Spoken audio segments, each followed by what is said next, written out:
माय माझ्या ज्ञानोबा रायाला मांड खायची इच्छा झाली माय, आणि खपराचा तुकडा नेण्यासाठी तुमच्या दारात आली हो.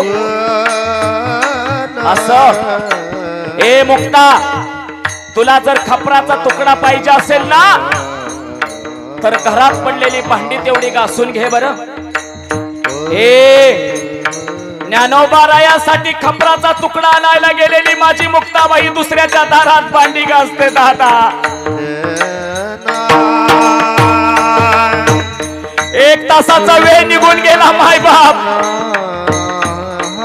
सगळी भांडी घासली आणि माझी मुक्ताबाई समोर उभा राहिली.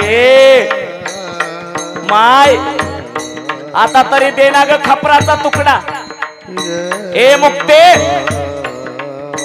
घरातली कपडे तेवढी धुवून टाक दादा.